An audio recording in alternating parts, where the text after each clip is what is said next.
welcome to Remarvin Cooking Lifestyle.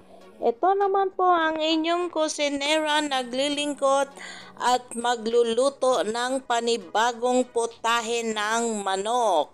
Ito ang ating manok na hugasan at nalinisan na. Lagyan natin ng asin. Ayan, lagyan natin ng asin na tamang-tama lang at hindi maalat. Then, lagyan natin ng paminta, pangpadagdag lasa sa ating lulutuin. Loob at labas lalagyan natin. Pagkatapos, lagyan natin siya ng toyo. Ang toyo ng mga Pilipino. Ang Silver Swan Soy Sauce. Numero 1 pampasarap sa ating mga niluluto. Pagkatapos lagyan natin ng calamansi or lemon juice. Sa Pilipinas gagamit tayo ng calamansi. Dito kasi wala akong calamansi kaya lemon juice. Pwede din gumamit ng fresh lemon sa niluluto natin na ito. Ayan, pagkatapos lagyan natin ng barbecue flavor or barbecue sauce. Tapos nating lagyan ng barbecue sauce, atin lang i-massage ang ating chicken para manunuot yung ating mga ingrediente or mga sangkap sa loob ng chicken. Tapos pagkatapos na nating masahiin, ilalagay natin yan siya sa ref for overnight. Pero bago natin ilagay sa ref, lagyan natin or takpan natin siya ng cling film. Ilalagay natin yang overnight. Pero pag nagmamadali naman kayo, pwede rin yan siyang mga 2 hours lang ibababad sa ating mga sangkap. Ayan. Pagkatapos ng overnight, ito na ang ating chicken. Ayan. Well marinated na yan siya. Buksan na natin. Ayan, di ba ang ganda ng kanyang kulay. Pagkatapos mag-umpisa na tayong magluto dito sa ating kawali, maglagay lang tayo ng mantika at bahagyan nating ipiprito ang ating manok or isi-stir fry natin. Ayan, buong manok yan natin ng bahagyang ipiprito para mag-brown lang ang kulay niya.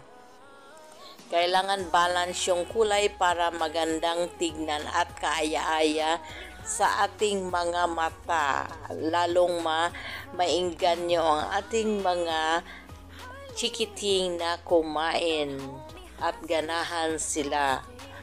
Ayan. Ayan, iba-brown lang natin both side at sa gilid ng ating chicken. Ayan siya. Ayan. Be careful lang kasi mainit po yan ang ating mantika. Ayan. Ang sexy ng ating manok. Sa hindi pa po nakasubscribe sa ating channel, just click the subscribe button and notification bell para ma-notify kayo sa ating mga newly uploaded videos. Ayan. Pagkatapos natin yan siya pagpantay na ang kanyang bahagyang pagprito, iset aside muna natin. Ayan, side, tignan mo. Ayan, ang ganda-ganda. Pag ganito na ang kulay niya, tanggalin na natin yan siya dyan sa kanyang mantika at iset aside muna natin. Ayan, sa same mantika, maglagay tayo dyan ng onion. Ayan, igisa natin dyan ang onion. Dagdag pampasarap sa ating niluluto or sa ating dishes. Ayan, ilagay natin ang ating onion hanggang lalabas yung kanyang aromatic smell or flavor. Then, isunod natin ang ating garlic. Ang ating garlic is ganyan ang itsura niya dahil frozen po yan. Lagi po kasi akong naglalagay sa freezer ng garlic para in case na may madali ang luto, mayroon tayong maggamit. Ayan. Pagkatapos nating lagyan ng garlic, isunod natin ang ating ibang mga sangkap. Yung ating minarinatan ng ating chicken, ilagay natin dyan. Tapos lagyan natin ng laurel.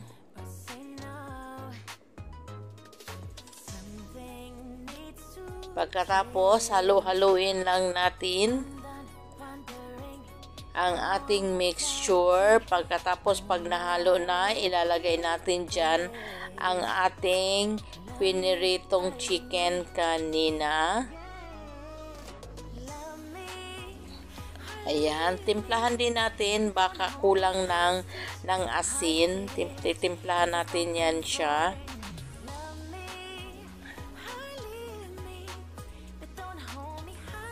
Tapos, iluluto lang natin ang ating chicken hanggang mag-tender.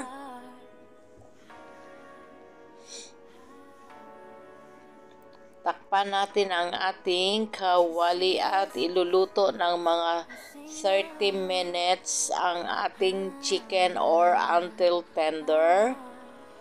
Ayan ang ating chicken.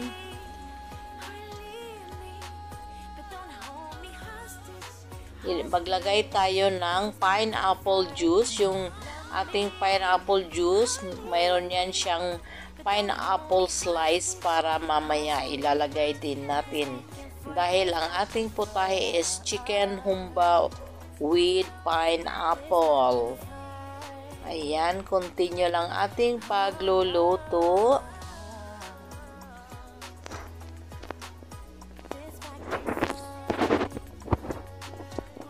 Minsan, atin din i-check ang ating chicken para ibaliktad din natin para pantay ang luto ng ating manok.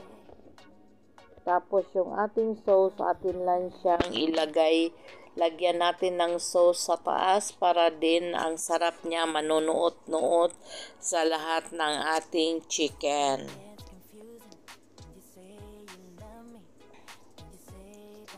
Ayan, ganyan lang. Continue lang ang ating paggawa ng ating process.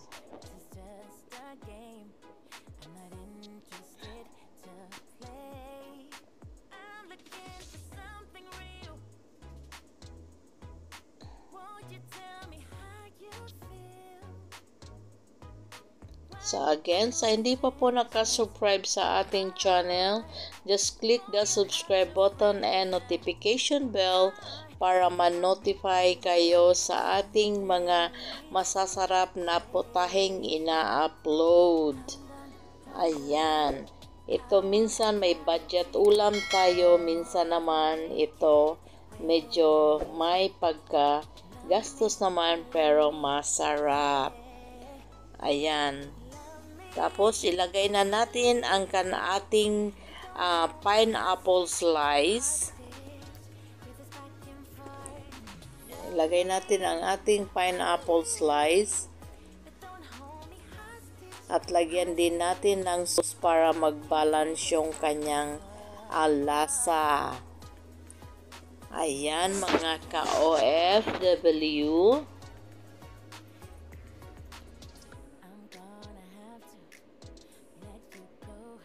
Continue lang ang ating paghalo-halo at mekos-mekos sa ating niluluto. Ayan, lagyan natin ng sauce ang ating manok sa taas. Tapos tikman din natin ang lasa kung okay na sa inyong panglasa or sa ating panlasa. Ganon. Ayan po mga ka-OFW.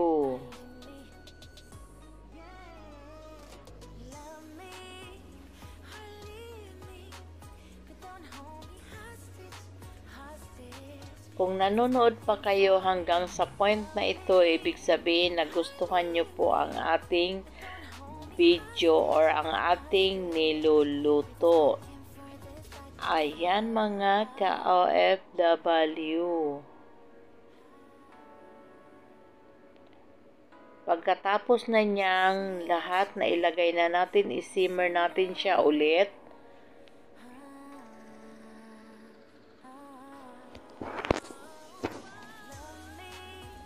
Ayan, isimmer natin yung kanyang pineapple. Pero yung pineapple natin is malambot na yan dahil canned pineapple yan. Pwede din gumamit ng fresh pineapple. Kung mayroon kayong tanim na pinya sa bakuran, pwedeng gumamit ng fresh. Mas mainam yun dahil wala siyang preservative. Ayan, pagkatapos na natin yang iluluto, magsaing tayo ng puting kanin dahil masarap itong kainin sa ating puting kanin. Or pwede din itong pangpulutan. Ayan. Pag ganito na ang itsura ng ating manok is ready to serve na yan siya. Ilagay na natin siya sa ating serving plate. Ayan, at isi-serve na natin sa ating hapagkainan. Ayan. Sana'y magustuhan nyo at masubukan sa inyong kusina lutuin ang ating putahe sa araw na ito. Ayan, di ba? Ang ganda-ganda ng ating nilutong manok. Ayan, pwede ito sa handaan, pwede rin ito kahit sa anong okasyon. Ayan na ang ating chicken. Maraming salamat.